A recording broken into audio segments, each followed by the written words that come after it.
so sorry we're so late. It's that kind of week, so everything's a bit crazy. And this slide is supposed to have, like, mostly the book cover, and then this is supposed to be a tiny little part. And it's so funny. When I had this always plastered on the slide, and then I was coming to New Zealand. I was reading my friend Jeff Mason's book about New Zealand, slipping into. You guys know this book, Slipping into Paradise, Why I Live in New Zealand. And he talks about how New Zealand, you know, the whole tall poppy syndrome, and they hate boasters. And I'm like, oh, great. My first slide is like chosen by the Washington Post. The reason that's important, though, is that Thank You Namaki was very much designed as a gift book. It was animal advocates, people who are already in the movement, tend to enjoy reading it, and they say it gives them answers to things they might not have known the answers to, and it's extremely detailed.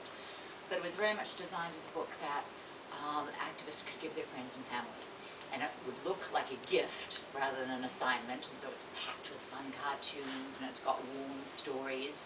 And the reason we like to announce to the world that it really got beautiful reviews, and it did get chosen by the Washington Post, which is a serious, papers one of the best books, is that if you're giving it to a friend or whatever, it's not just, I want you to read this and shoving it down your throat. They can just say, oh, by the way, it's really acclaimed and whatever. So it's sort of, the whole thing is that it's designed as a way to help activists.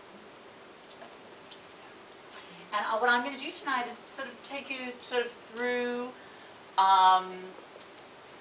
the book via the cartoons, which is the way a lot of people end up just getting through the book. And you know what? If somebody were to sit down and look through everything cartoon in the book and they'd never read any word besides the cartoons, they'd still learn stuff and there'd still be the seeds planted. So we're going to do a lot of cartoons, and I'm also going to share a couple of stories from the book. And then also my specialty in the States, when I lecture at animal rights conferences, is I lecture on media and how we can influence it and how to get it. And I know there's quite a few people here tonight who I think are pretty much involved in the movement in New Zealand, and very dedicated to helping the animals. So I'll be talking a little bit about ways that just sitting at your computer you can make a huge difference on the coverage for the animals that goes on out there. So it's got a two-tiered kind of talk. All right, and we're going to hope our first slide didn't come out, so we're hoping the rest of them do. Thank you guys so much for being here. It's just such a pleasure. My safe friends know that I spoke at I was actually flying out by the SPCA to speak, and that's why I'm in Christchurch. And I was very nervous about that talk because I knew it was really just a companion animal crowd. And I was telling them that when before I arrived, I was asked what my food choices would be. But did I want vegetarian, vegan, or regular? And I was like, oh my God, well, I was really nervous about that. Whereas here, this is like, I know this is home, so it's just so good to be here. All right. So the book starts off with just a general introduction into why I wrote it and what is animal rights. And I've just pressed a fast forward and nothing's happened. Oh, there we go. Okay.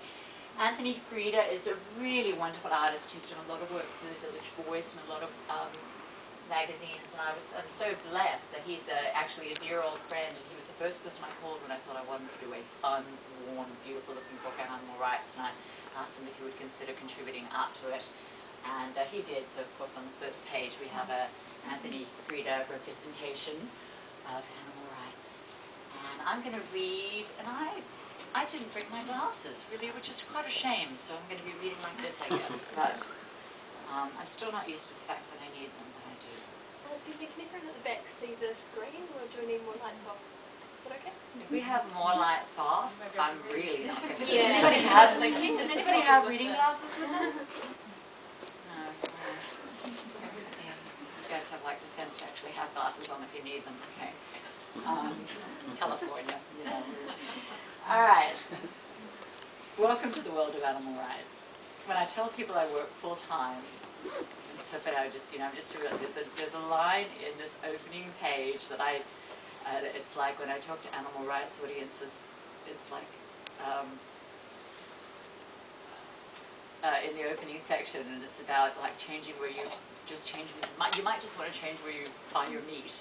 And it's so funny because this book is so aimed at, as I said, your families and friends who think you're mad, And the idea is keep them reading. And the beautiful thing is by the end of the book, I get so many notes from people who say they read the book and they decided to go vegan. So I start off with, oh, we're not trying to make you go vegan. But, welcome to the world of animal rights. When I tell people I work full-time as an animal rights activist, many of them have questions. Am I vegan? If so, why? Aren't California's happy cows really happy? Do activists who target medical research like mice more than men? And who belongs in the zoo? Are the animals there good ambassadors for their species? After spending 8 years fully immersed in animal rights issues monitoring the media for dawnwatch.com, I decided I was ready to tackle those questions and wanted to do so in as friendly and fun a manner as possible. And so we have this book. In it, I hope to help dispel the myth that animal rights activism is radical and unreasonable.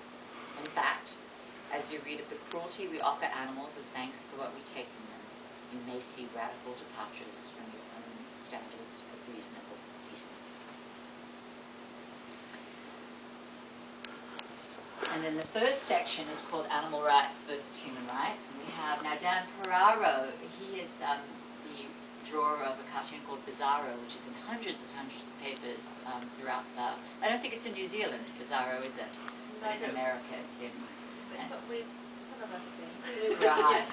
So this is Animal Rights versus Human Rights, and this is like Dan Ferraro's beautiful representation of this, where we've got the donkey saying, I do all the heavy lifting, and you have the audacity to call this fair trade copy. Let's start by addressing some common questions animal rights activists get asked. Why worry about animal rights when there's so much human suffering in the world? Animal rights activists are asked that constantly. And you wonder why we tend to be feisty. Why don't people ask human rights activists how they can do their work when there's so much animal suffering in the world? Seriously though, part of the answer is in the question. Even somebody who does nothing to end human hunger wouldn't justify his apathy by telling relief workers that there are just more important things to worry about. That's because society as a whole acknowledges that human suffering matters. Animal suffering, however, is treated as trivial, even as billions of beings endure unimaginable institutionalized cruelty. To those touched by the suffering of animals, the injustice of the suggestion that animals just don't matter is a call to action. The question, moreover, is based on a faulty premise. It suggests that compassion's like a pie we must divide into parts, and that if we offer big pieces to some, others will get left with slivers. But compassion is not some sort of finite substance that might run out. It's more like a habit we get better at as we practice. And the animals are a good place to start exercising it, for their sake and for ours. George Angell, the founder of the Massachusetts Society for the Prevention of Cruelty to Animals, put it well when asked why he focused on kindness to animals when there's so much cruelty to people in the world. He said, I'm working at the roots.